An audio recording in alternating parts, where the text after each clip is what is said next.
I'm welcoming Triple H into the room that he owns and has invited me in. Yeah.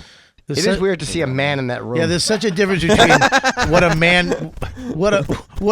is and then what you are, Sam. Bob Kelly's there in New York with him, and they were just pointing out that after watching me all morning, it's really odd to see a man walk into the room. If you said, can I just say something, Sam? If you said Shazam, that's what you would turn into.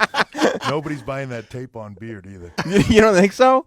So they're concerned. Bob Kelly especially. How do I turn this down? Because you're screaming at me. Right yeah, here you go. That should work. I like that. He's told Sam, you're too loud. You're too loud. Yeah. They're saying that because my hair is trimmed down from where it used to be, that I don't provide enough pizzazz no for peacocking. NXT anymore. Yeah, you're a little bit flat now. Boom! Boom! He's flat. That's the word I was looking for. He's as flat as my sister. Do you have to use like one of those man groomers, like the Manscaped things? No, I went to a stylist to get this done. Oof. You know, a curly hair specialist, actually. Yeah. Where did you get that done? A VFW? Now I wanted to ask you, Triple H, because Sam is too shy to ask, but he's been fairly adamant about deserving to fly on the private plane. He feels that that's how he should be shuttled to and from gigs, and we would like to know if there's any chance of that happening. I feel there's a possibility down the line of that happening, but like all these things have to happen in steps. Like right now, his travel perks are Greyhound bus. We get him the coach tab on that. Doesn't come with the bag lunch, but we'll get him to the bag lunch on the Greyhound. Move up the line. Eventually, you get there. That's what I like. I like something with a lot of potential, lots of room to grow. Room to grow. If you apply yourself like you have. For most of your life, you will eventually get to it. That's what Sam's wife does, too. Room for improvement. We've been working on that room to grow with her for a long time. So that plane, how long were you with the company? Because I know like flying on the plane is the big thing. Did you start immediately, or did you kind of have to be there for a couple of years before you finally started getting on that? No, it's funny. People make a huge deal out of that plane. It is realistically the only way that we can do that from a television production standpoint is pretty much the only way that we can do what we do and get the places we need to go to. So when I was a talent, I never flew on that or anything else. From a company's standpoint, from the executives or from Vince's standpoint, to be able to get where he needs to be and get back or whatever that is, it is not. People go, oh, it must be so nice. You sit on there and you eat sushi or whatever. While you're working. It's it's an office in the air. And if anybody's ever met Vince, he doesn't stop. He's 24/7. So it's an office in the air. Is Vince okay if people go like, oh, we just had a long night. I'm going to take a nap before I... it doesn't happen very often. Yeah, you see a lot of people watching him. If he was to nod off, you'd see a lot of people very quickly trying to take a nap. But, it doesn't happen that often because he's on the go all the time, and that's really what that place is a flying office. Do you upgrade it every year, or like is it the same plane for the last 10 years? The company's had the same plane now for a while. To be honest, I don't remember when they got the new one, but it's they've had this one for a while. And do you like being a boss? Yes. Of people, like to go from, obviously you relate to them in a different way because Jim, you're not anybody's boss. You. Let me just say that, not you, Jim. Like, for example, yes, in the example of if you were telling me what to do right now, it would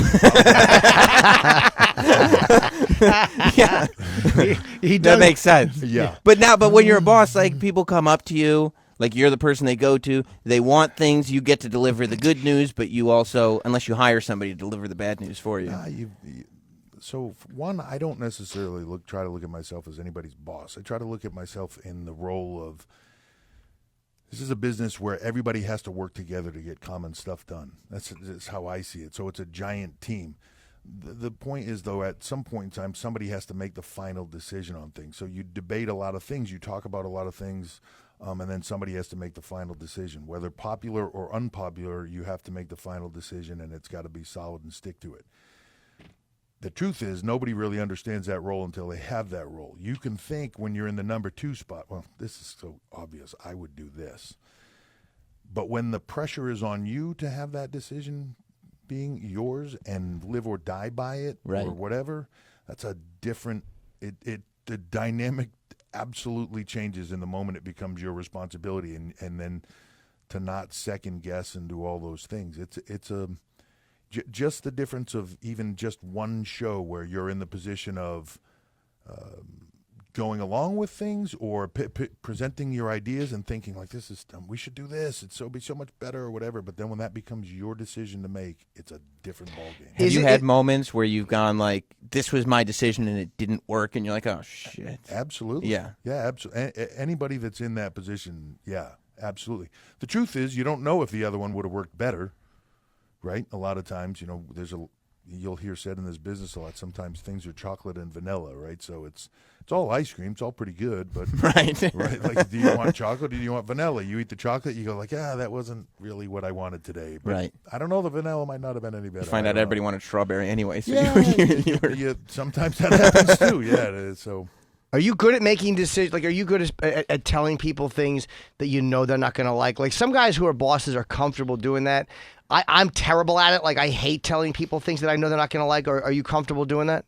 I think so, because I think if as long as you have logical and reasonable explanation. Now, somebody might totally disagree with you, but as long as I feel like I can defend my position of here's what I'm telling you and here's why I'm telling it to you. Like, this is what I feel should have happened, or whatever that is, whatever the reasoning is. But as long as you have that logical reason behind you, somebody might say, well, I disagree with the outcome or whatever, but okay, but here's how I got there. It's not like I just made this stuff up and decided I don't like you, so I'm going to do this. Right. There's a logical reason to it. And as long as you're there, yeah, then you just have to make your decision, stick by it. But the problem is that it's not like you're at a Subway where you're telling a 14-year-old nerd. The guys you might have a problem or an argument with are huge.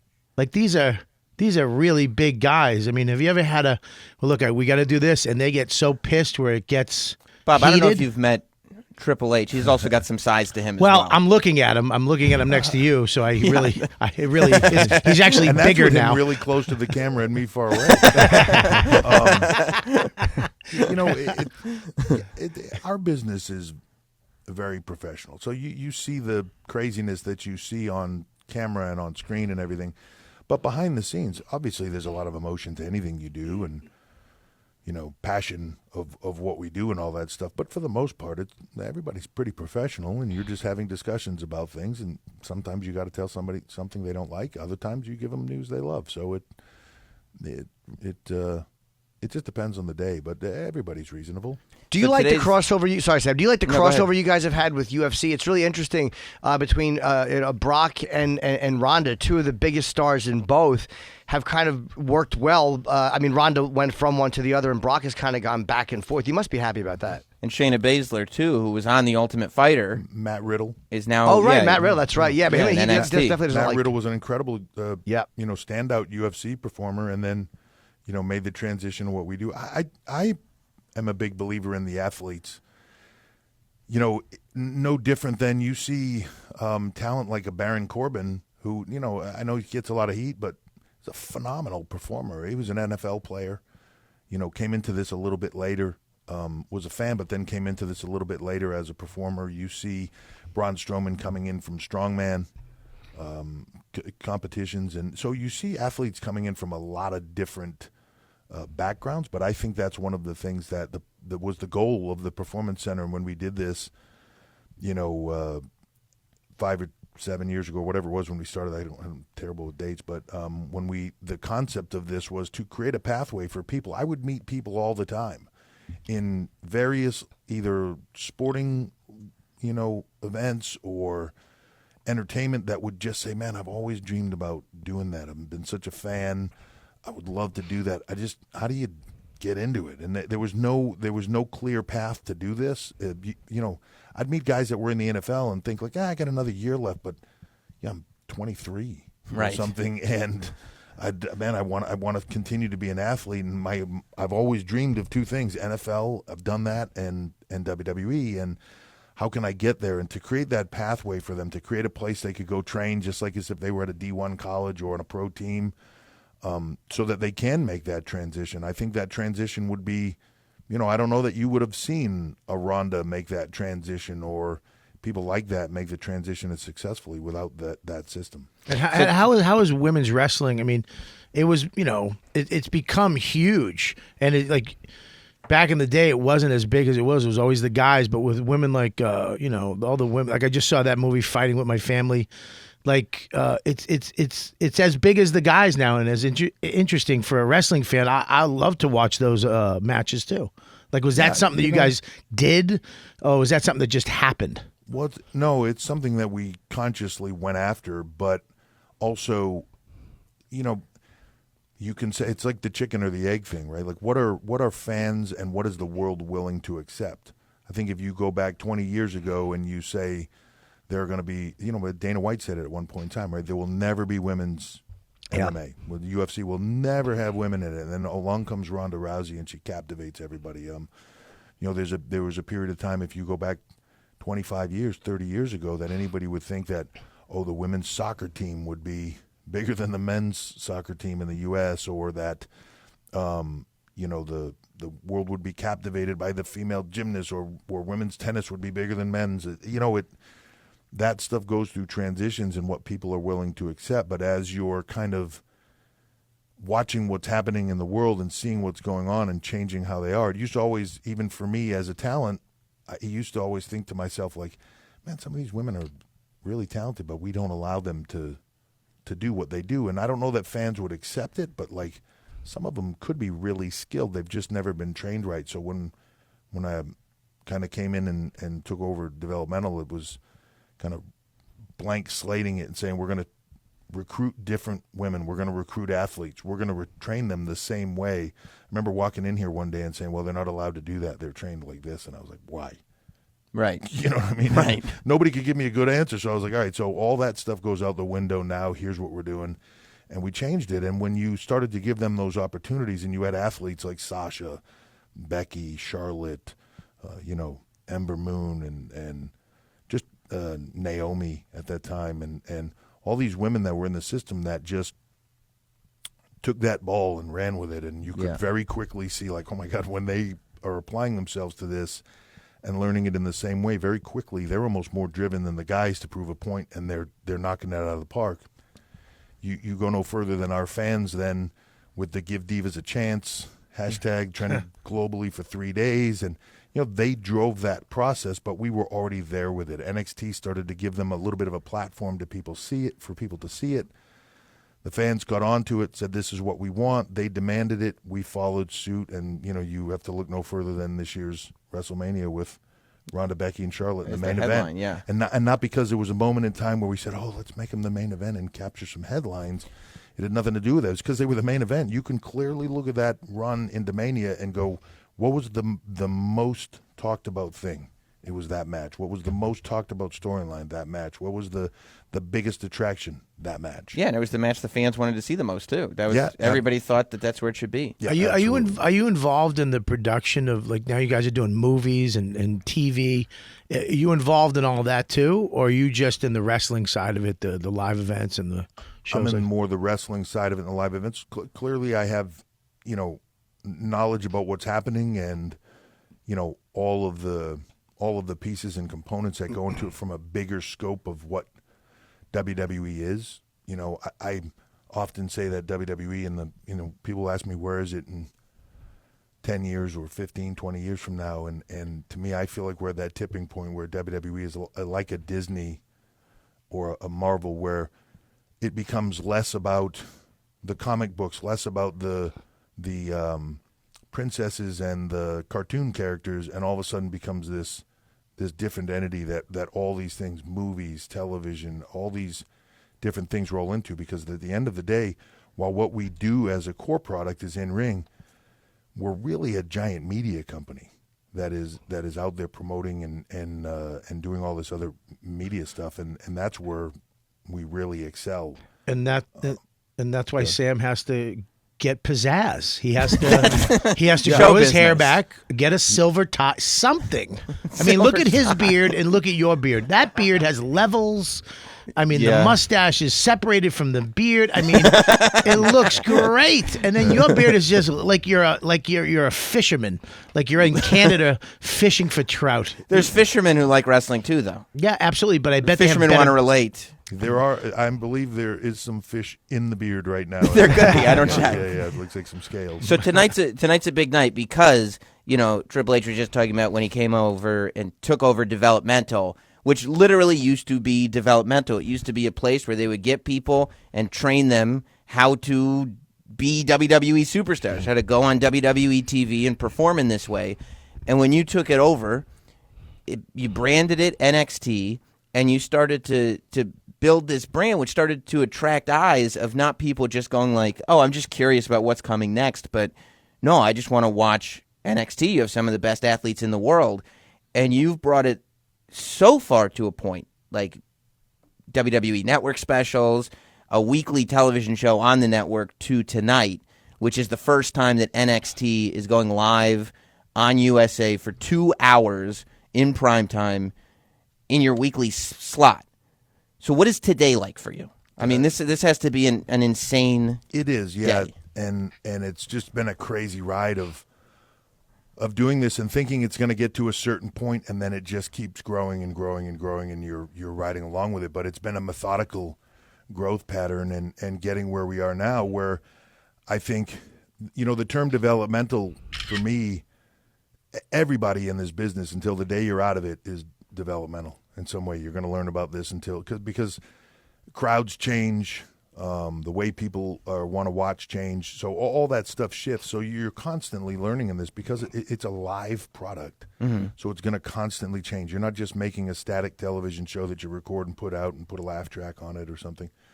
So there's always going to be that. But I think today really marks the point for me, anyways, where NXT hits the same sort of plane as Raw and SmackDown. Is it on the same level at the exact moment? No. Is it, to the same level of knowledge or anything else? No. But this is the moment in time where there are now 3 distinct brands: Raw, SmackDown, NXT.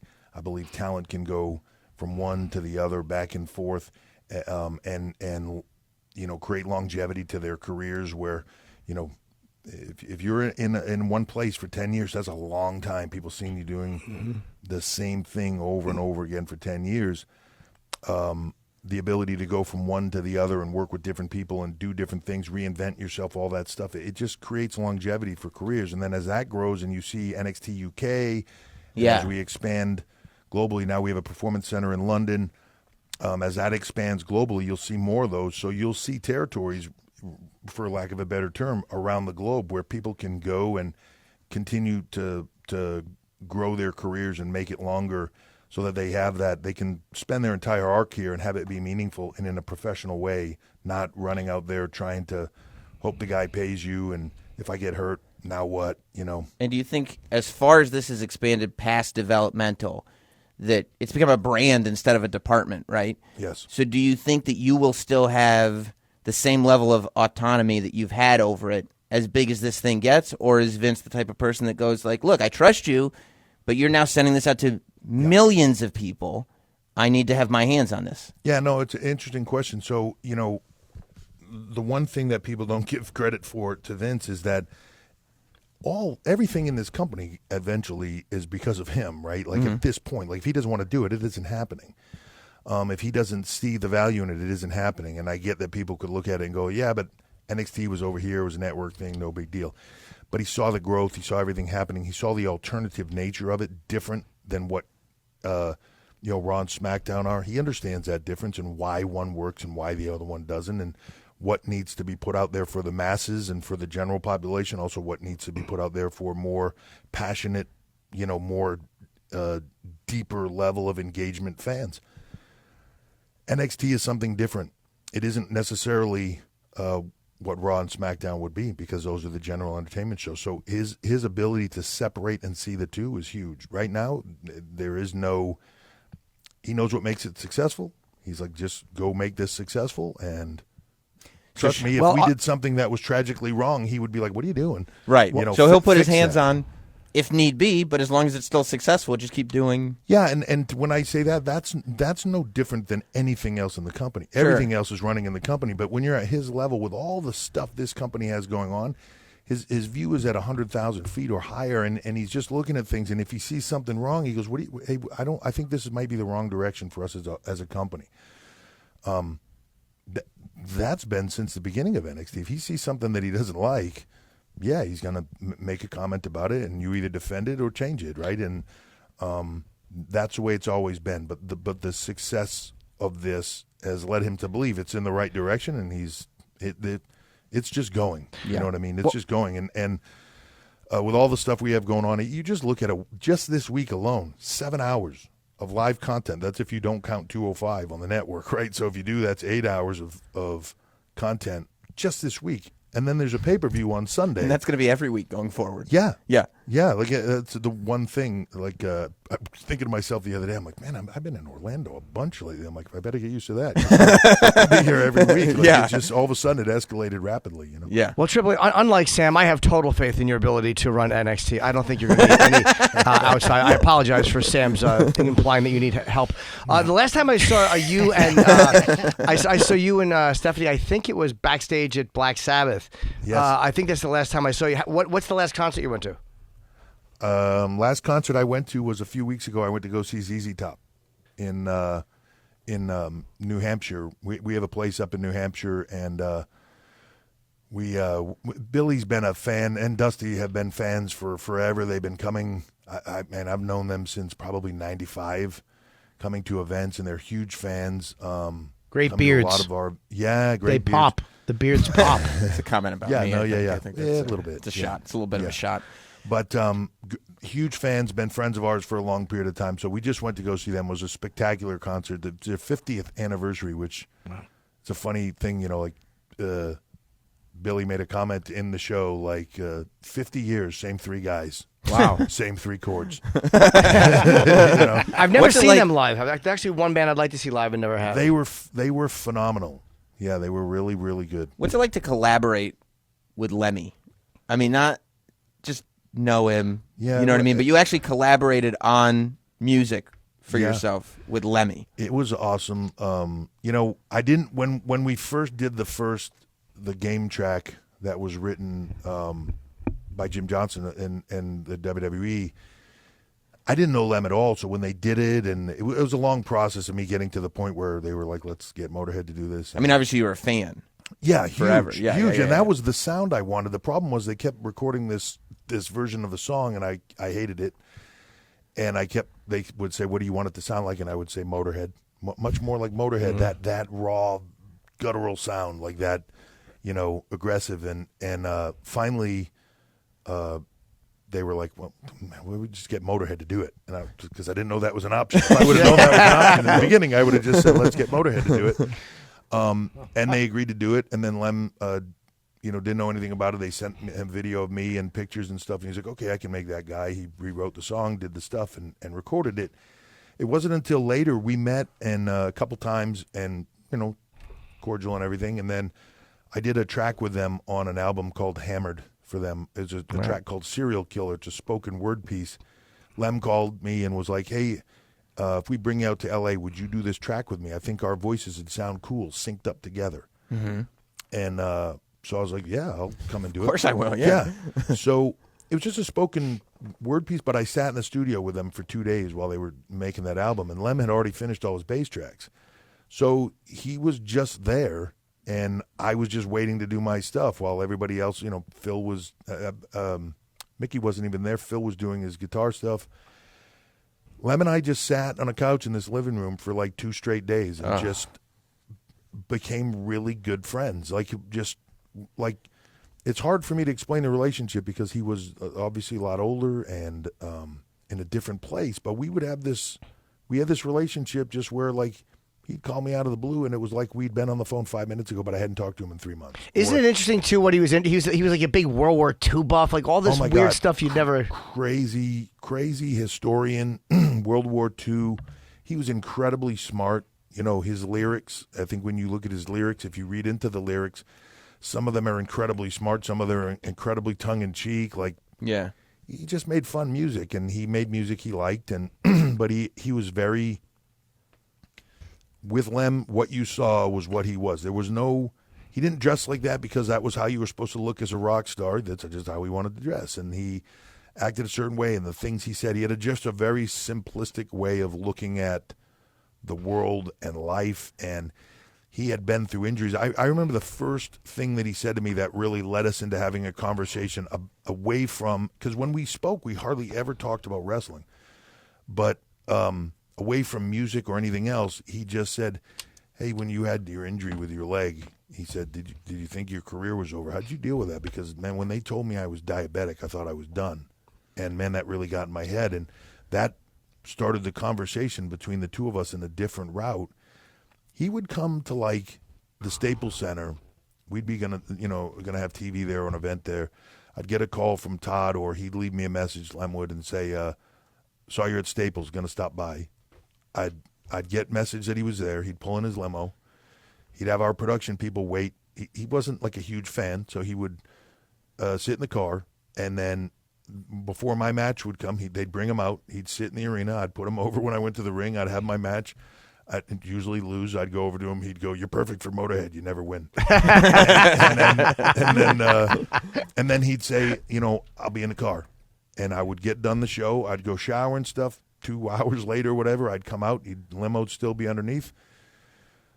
He'd just be sitting in a limo. Most times just him. I'd go knock on the door. I'd get in the car. We'd sit in the car. Sometimes me, sometimes Regal, sometimes other people, but mostly me and him. And we'd just sit for a couple hours and just That's awesome. sit in the car and chat and talk about life. And he did that in London. He'd show up in London. Or, if we were in town, a couple times we'd stop by the Rainbow, and he and I would just sit. And one time he had him close it down just so he and I could just sit in there and just talk. And that life stuff has to blow your mind. Like, you have this friendship with Lemmy, and then I was watching your WrestleMania diary, and you and Stephanie are hanging out in Rick Rubin's house, like this creative genius, and you're just like, yeah, here's my process, here's how I hang out. Yeah, and then like 10 minutes later, we're at Rick Rubin's house, and he's like, hey, come in the back. I got this kid's going to come and perform for me today, which, if you're the kid playing, is mind-blowing, right? And then we walk in the back, and he's got Bob Dylan's old tour bus that he's had refurbished into a recording studio, and the whole thing is just trippy. And if you've ever met Rick, he's trippy.